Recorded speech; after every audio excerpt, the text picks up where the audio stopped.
आपके भीतर कितना और प्राण बचा है? जी हाँ, अभी और कितना प्राण बचा है आपके शरीर के भीतर? आपका प्राण कितना है? आपको क्या पता है इसके बारे में? आपके पास कितनी ऊर्जा बची है? इसका कुछ अंदाजा है आपको? क्या आप कॉन्शियस हैं अपने प्राणिक स्टेटस के बारे में? अपने प्राण की स्थिति को समझते हैं? आप परिवार में कितने सदस्य हैं इसको तो पूरी तरह से याद रखते हैं।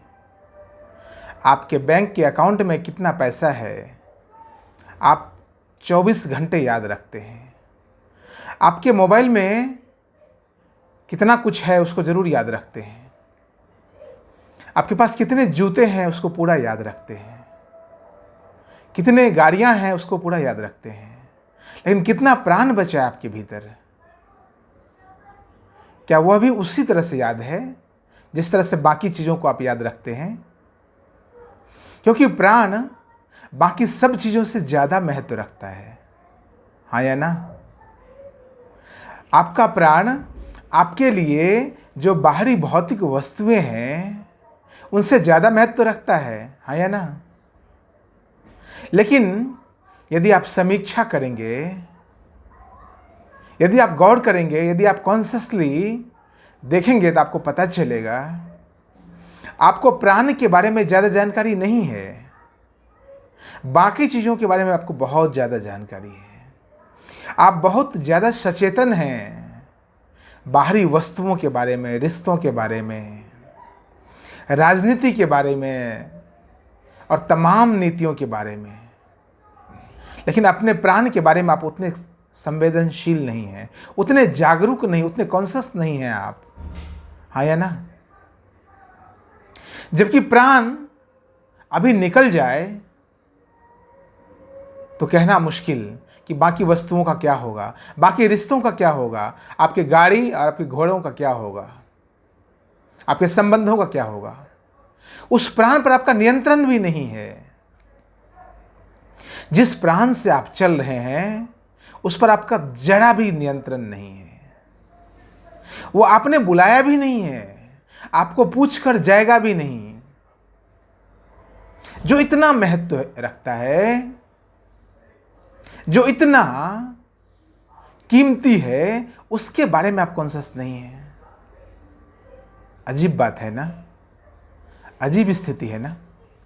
तो आइए बात करते हैं प्राणिक कॉन्शियसनेस की। जी हाँ, हमारा शरीर पंचभूतों से बना है, यह तो हम सब जानते हैं। क्षिति जल पावक गगन शमीरा पंच रचित या अधम शरीरा। यह शरीर पंच तत्वों से बना, यह तो पता है। यह शरीर भोजन से जिंदा रहता, यह भी पता है।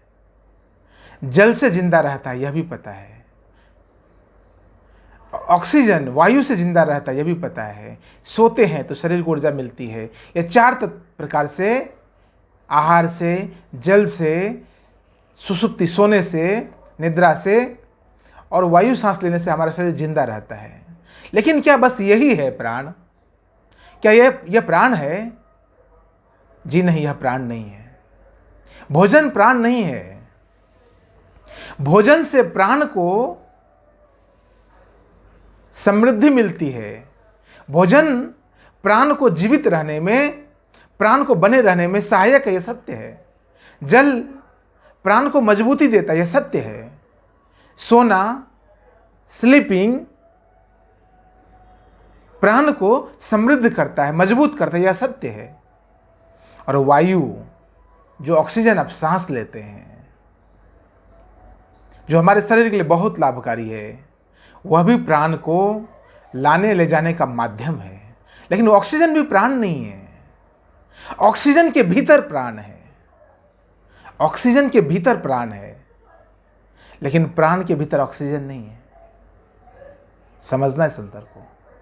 ऑक्सीजन के भीतर प्राण है। यदि आप कॉन्शियसली सांस लेते हैं, यदि आप डीप ब्रीदिंग करते हैं, ध्यान पूर्वक अच्छे से तरीके से, यौगिक तरीके से, एक योगी की भांति, तो 1 मिनट में आप लगभग 40 लीटर के आसपास, लगभग 40-42 लीटर आप पूरी तरह से सभी गैसों को आप भर पाते हैं, शरीर में इनहेल कर पाते हैं। उसमें लगभग 9 लीटर, 8 से 9 लीटर लगभग ऑक्सीजन होता है, बाकी अलग अलग गैसें होती हैं, नाइट्रोजन, कार्बन डाइऑक्साइड, धूलकण, जलवाष्प, अनेक चीज़ें होती हैं। उस 9 लीटर 8-9 लीटर के भीतर 0.9, लगभग 0.8 और 9% प्राण होता है। तो ऑक्सीजन प्राण नहीं है, ऑक्सीजन के भीतर प्राण है। क्योंकि जब आप बीमार पड़ते हैं तब भी आप जीवित ही रहते हैं ना, तभी आपके शरीर में प्राण तो रहता ही है, फिर आप ऑक्सीजन लेने में समर्थ क्यों नहीं होते हैं? प्राण अभी भी शरीर में है, लेकिन तब आप ऑक्सीजन सांस लेने की स्थिति में क्यों नहीं होते हैं? तब बाहर से डॉक्टर नाक में पाइप डालकर किसी और माध्यम से आपके शरीर में ऑक्सीजन पहुंचाता है, हाँ या नहीं? आप हॉस्पिटल में जाते हैं, डॉक्टर आपके नाक में पाइप डालकर आपको ऑक्सीजन पहुंचाता है भीतर। प्राण तो तब भी था, प्राण तो तब भी है, फिर आप ऑक्सीजन सांस लेने में समर्थ क्यों नहीं है? लेकिन वही ऑक्सीजन जब भीतर जाता है तो उस प्राण को और मजबूती देता है। इसलिए मैंने कहा आहार, जल, सुसुप्ति, सोना और वायु अपने प्राण को मजबूती प्रदान करने का कार्य करता है, लेकिन वो प्राण नहीं है। प्राण तो भीतर है, कहीं और से आया है और कहीं और चला जाएगा। वो आपके वश का नहीं है, आपने लाया नहीं है, आपने बुलाया नहीं है, आपके नियंत्रण में नहीं है। इसलिए हमारे ऋषियों ने कहा, हमारे योगियों ने कहा, महर्षि पतंजलि ने कहा, भगवान शिव ने कहा, पतंजलि योग सूत्र में, विज्ञान भैरव तंत्र में, कि प्राणायाम करो। उन्होंने वायु आयाम नहीं बोला ना, वो वायु आयाम क्यों नहीं बोले? वो ऑक्सीजन आयाम बोल सकते थे। यदि जिनको प्राणों का पता होगा उनको ऑक्सीजन का जरूर पता होगा। महर्षि पतंजलि और भगवान शिव को यदि प्राण का पता होगा तो निश्चित तौर पर ऑक्सीजन का भी पता होगा। उन्होंने ऑक्सीजन के आयाम क्यों नहीं बोले? उन्होंने वायु के आयाम क्यों नहीं बोले? उन्होंने प्राणों का आयाम बोला, प्राणायाम। प्राणायाम बहुत कीमती शब्द है।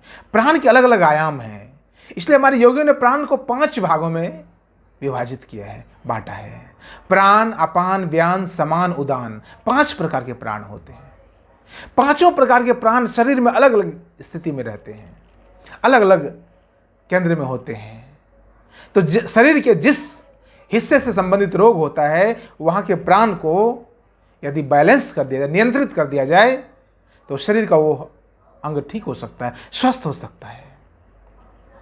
हमारे योगियों ने प्राणायाम कहा, प्राण के आयाम, ऑक्सीजन के आयाम नहीं कहा। प्राण को समझना जरूरी है। मैंने कहा प्राण पर आपका नियंत्रण नहीं है, प्राण को आप समझ सकते हैं। प्राण को समझने के बाद भी आपका नियंत्रण नहीं होगा, लेकिन हां, आप उस और यात्रा शुरू कर देंगे। हमारे योगियों ने प्राण पर नियंत्रण भी पाया, हमारे योगियों ने प्राण पर नियंत्रण भी पाया, लेकिन समझ कर नहीं, अभ्यास कर। आप प्राण को समझिए, सिर्फ आप प्राण के प्रति कॉन्शियस तो होइए। जो ऑक्सीजन आपको नाक के माध्यम से डॉक्टर के द्वारा हॉस्पिटल के अंदर दिया जाता है, जिससे आप अपने दिन प्रतिदिन के जीवन में लेते हैं, जिस ऑक्सीजन से आप जिंदा रहते हैं, जिस प्राण से आप जिंदा रहते हैं, उसको पहले समझने का प्रयास कीजिए। उस प्राणिक कॉन्शियसनेस को समझिए, उसके प्रति इतने अवेयर हो जाइए। बस आप कब डीप ब्रीदिंग करते हैं, कब आप हल्की ब्रीदिंग करते हैं, आपको पता ही नहीं चलता है। आप यदि सिर्फ दिमाग से 24 घंटे सोचते रहते हैं, आपका 24 घंटे यदि आपका दिमाग चलता रहता है, आपका मन चलता रहता है, तो निश्चित तौर पर आपका प्राण बहुत ऊपरी ऊपरी होगा। यदि आप हृदय से सोचते हैं तो आपका प्राण थोड़ा और गहराई में जाता होगा, थोड़ा और गहरे में जाता होगा। आपका प्राण थोड़ा और गहरे केंद्र को छूता होगा। और यदि आप पूरे शरीर से सोचते हैं, कहीं नाभि से सोचते हैं, तो निश्चित तौर पर आपका प्राण मणिपुर चक्र यानी नाभि तक जाता होगा। नीचे से जो तीसरा चक्र है मणिपुर चक्र, मूलाधार और स्वादिष्ठान के बाद जो तीसरा चक्र मणिपुर चक्र, उस मणिपुर चक्र को छूता होगा। वह प्राण का मूल केंद्र है, नाभि प्राण का मूल केंद्र है। तो यदि आप नाभि की साधना करने लग जाएं, यदि आपको प्राण की साधना करनी हो तो आप नाभि की साधना करना। और नाभि की साधना के लिए मैंने कुछ वीडियो डाल रखे हैं यूट्यूब पर, आप जाकर देखना कि नाभि की साधना कैसे करें।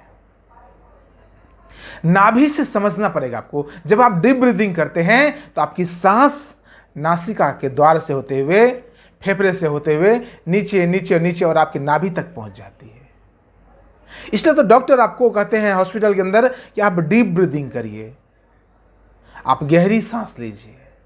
कुछ समय के गहरी सांस से आपका स्वास्थ्य अच्छा होने लगता है, आपका मन प्रसन्न होने लगता है, आपका मन प्रफुल्लित होने लगता है।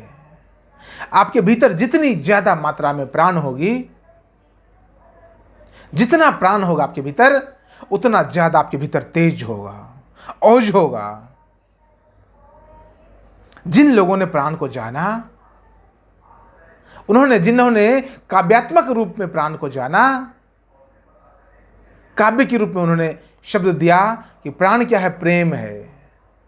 ज्ञानियों ने प्राण को ज्ञान के रूप में जाना, वो कहते हैं प्राण क्या है, ज्ञान है। योगियों ने, शरीर विज्ञानियों ने प्राण को प्राण नाम दिया, औज नाम दिया, ऊर्जा नाम दिया, तेज नाम दिया, औरा नाम दिया। आपके शरीर में जितना प्राण होता है उतना आपके शरीर में तेज होता है, आप उतने भीतर और बाहर से बलवान दिखते हैं। आपकी ऊर्जा उतनी आपके शरीर के चारों ओर प्रस्फुटित होने लगती है, फैलने लगती है। आपका औरा बड़ा और बड़ा और बड़ा होने लग जाता है। योगी अपने शरीर में प्राण की स्थिति को समझते हैं, उसे बनाकर रखते हैं, उसे नियंत्रित रखते हैं। तभी उनका प्राण पर अधिकार होता है और तभी वो अपने जीवन पर अधिकार करके चलते हैं। तभी जो योगी हिमालय में हजारों वर्ष से जीवित हैं, सैकड़ों वर्ष से जीवित हैं, उनका राज है कि उन्होंने प्राण पर नियंत्रण साध रखा है। मैंने कहा आपका प्राण पर अधिकार नहीं है, आपका प्राण पर नियंत्रण नहीं है। अभी तो आप प्राण को समझते तक नहीं है। अभी तो समझना पहली सीढ़ी है। पहले तो समझिए, फिर समझकर उसको अप्लाई करना पड़ेगा, उसको जीना पड़ेगा, फिर नियंत्रण साधना पड़ेगा। वो बहुत लंबी प्रक्रिया है। अभी आप समझिए, आप सिर्फ प्राणिक कॉन्शियस हो जाइए, बस प्राणिक कॉन्शियसनेस को समझने का प्रयास कीजिए। और इसीलिए वो योगी मुर्दे में भी प्राण डालने में सक्षम हैं। वो आज भी समर्थ हैं। आज भी अनेक लोग हिमालय में ऐसे हैं जो किसी के मुर्दे शरीर को छू करके उसे जीवित कर सकते हैं। यह मेरे अनुभव की बात है। जी हाँ, यह मेरे अनुभव की बात है। ऐसे अनेक योगी हिमालय में आज भी जीवित हैं, शरीर धारण करके बैठे हुए हिमालय में, जो किसी मुर्दे को छू दें तो जिंदा हो जाए। वो जितना प्राण उसके भीतर डाल दें उतने वर्ष तक वो जीवित रह सकते हैं। वो यदि इतना प्राण डालेंगे अपने एक सीमित मात्रा में, तो व्यक्ति सीमित आयु तक जीवित रह सकता है। और चाहे तो अधिक से अधिक डालें तो अधिक से अधिक तक उसका शरीर जीवित रह सकता है। आपका शरीर भोजन से चलता है, जल से चलता है, सोने से ऊर्जा मिलती है, ऑक्सीजन सांस लेने से ऊर्जा मिलती है, लेकिन आपका शरीर चलता तो मूलतः प्राण से है।